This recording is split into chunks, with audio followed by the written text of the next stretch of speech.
नमस्कार, मैं हूं राज हेम्ब्रम। सामाजिक आईना में आपका स्वागत है। रोटी नहीं चाहिए, रोजगार नहीं चाहिए, मंदिर चाहिए। लोग पूछते हैं कि गांधी की कहानी सुनाने से क्या होगा, नेहरू, राजीव, इंदिरा में अब रखा क्या है। उत्तर ये चेहरा है। यह शख्स अपनी विचारधारा, अपनी मांग, अपनी सोच को जिगर की ताकत लगाकर बोल रहा है। मंदिर चाहिए, आगे बढ़ो, मंदिर चाहिए, आगे बढ़ो, मंदिर चाहिए, आगे बढ़ो, सड़क नहीं चाहिए, रोटी नहीं चाहिए, मंदिर चाहिए। भक्ति और पागलपन में अधिक अंतर नहीं होता। सांसारिक दृष्टि से देखो तो भक्त पागल ही जैसा दिखाई देता है। इसे पता है कि क्या चाहिए। मंदिर, हिंदू राष्ट्र, मुसलमानों से निजात चाहिए। वो बेधड़क, शर्महीन और पूरी ताकत से पार्टीशन खड़ा है। क्या उसी जुनून के साथ एक आम कांग्रेसी या वाम दल और उसका वोटर अपनी विचारधारा को समर्पित है? क्या वह चीख सकता है कि राम नहीं, रोटी चाहिए? क्या वह चीख सकता है कि समरसता, भाईचारा, रोजगार, अर्थव्यवस्था, जीने लायक माहौल चाहिए? बिल्कुल भी नहीं। क्या लोकतंत्र, संविधान की इज्जत, अल्पसंख्यक का सम्मान, एक पंथ निरपेक्ष समाजवादी गणराज्य को बचाए और उसे बनाए रखने के लिए आप दृढ़ हैं? नहीं। वो राम, राष्ट्र, हिंदू और उर्दू नाम वाले आतंकी का नाम आते ही हिल जाते हैं, इरादे डिग जाते हैं। वे मंदिर दौड़ते हैं, मुसलमानों के साथ होते अन्याय में चुप रहते हैं, बाबाओं के साथ फोटो खिंचवाते हैं, अपनी विचारधारा से फिसल जाते हैं। चुनावी राजनीति में वोटों का बहुत ज्यादा महत्व रहता है, वो सबसे ऊपर रहता है। तो वोट दो तरह के होते हैं, एक जो आइडियोलॉजी पर मिलता है और दूसरा एक जो लेन देन पर आधारित होता है। विकास सबको साथ लेकर चल रही है।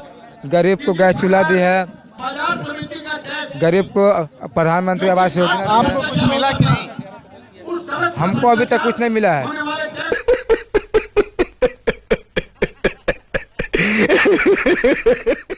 हम मोदी जी से कहेंगे कि हम एक बेरोजगार लड़का है, हमें कहीं पर छोटा सा कहीं नौकरी लगवा दीजिए, उससे हम बहुत खुश हैं। लेन देन पर आधारित वोट, सस्ती बिजली, सस्ता ration, subsidy, pension, DA, Ladli Behna और चिरंजीवी जैसे से मिलता है। ये जिधर ज्यादा मिले उधर शिफ्ट हो जाएगा। और विचारधारा का वोट फिब्रिज योजनाएं और गवर्नेंस की क्वालिटी नहीं देखता, वो अपनी सोच के साथ रहता है। कभी लोगों में शांति, सह अस्तित्व, हिंदू मुस्लिम भाई भाई वाली धारा थी और इसकी बात करने वाली कांग्रेसी के पास कमिटेड वोटर ज्यादा थे। ये आधार जैसे जैसे गिरा है, कांग्रेस का प्रभाव हुआ है कि यूं ही समझे कि अगर 45% वोट से सरकार बनती है, भाजपा के पास 35% विचारधारा से जुड़े वोटर हैं, उसे केवल 10% वोट लाडली बहना से कमाने हैं। कांग्रेस के पास 20% कमिटेड वोट हैं, तो चिरंजीवी योजना से उसे 25% वोट कमाने हैं। ये बहुत बड़ा गैप है। आपकी सरकार कितनी भी अच्छी योजना बना लो, 2-4% कम पड़ ही जाना है। एक समस्या यह भी कि भाजपा की विचारधारा आसान है, वो रो है, ह्यूमन इंस्टिंक्ट के करीब है, मानवीय पतन को ग्लैमराइज करती है और धूर्तता को चाणक्य नीति बताती है। वो नफरत से एलाइन है। गुस्सा, खीज, लालच, अहंकार मूल इंसानी भाव है। बढ़ता बच्चा इन्हें अपनी शिक्षा, स्वभाव, संस्कृति के असर से हैंडल करता है और मैच्योर होता है।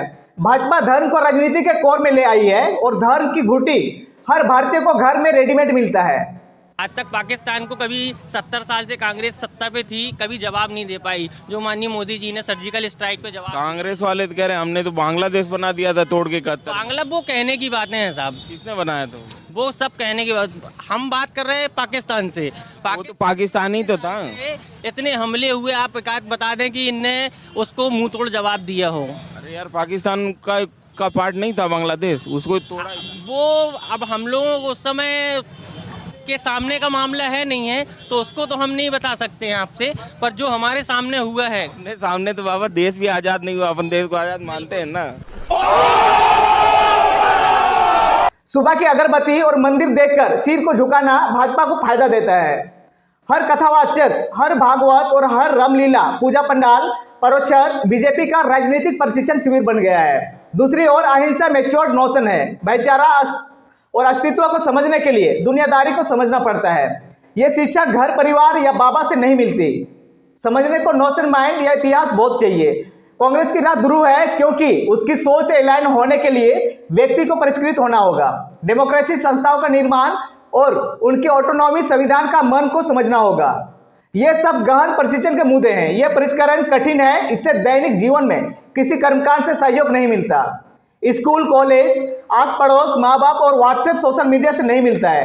कठिन विचारों को आइकन्स के जरिए आसानी से समझाया जा सकता है। जैसे नेहरू, गांधी, सुभाष चंद्र, नेशनल मूवमेंट के तमाम नेता, उनकी उपलब्धियों, गतिविधियों, उदाहरणों के माध्यम से बात जरा आसानी से बताई जा सकती है।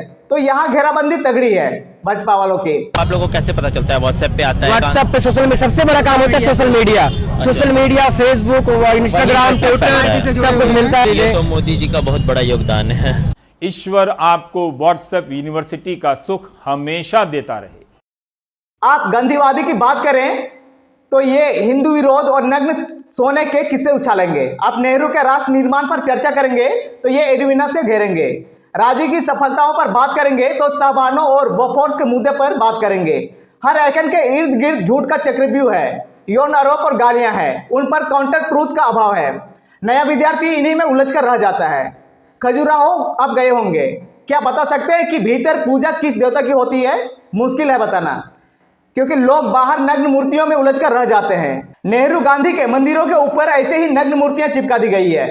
इस षड्यंत्र के टाके टूटेंगे मगर सर्वनाश के बाद, जैसे जर्मनी में सब कुछ खोकर टूटा, या फिर उस विचार प्रक्रिया से जो इससे गुजरकर जनता चीख कर बेशर्मी से कह सके कि समरसता, भाईचारा, रोजगार और अर्थव्यवस्था जीने लायक माहौल चाहिए। लोग बेशर्मी से कहे कि राम नहीं चाहिए, रोजगार चाहिए। अब मोदी जी आए तो सिलेंडर मिला होगा? नहीं, सिलेंडर मिला ही नहीं।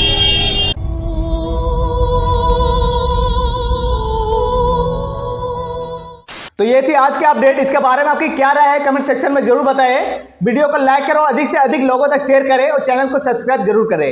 जुड़े रहिए हमारे साथ और देखते रहिए सामाजिक आईना। जय हिंद, वंदे मातरम।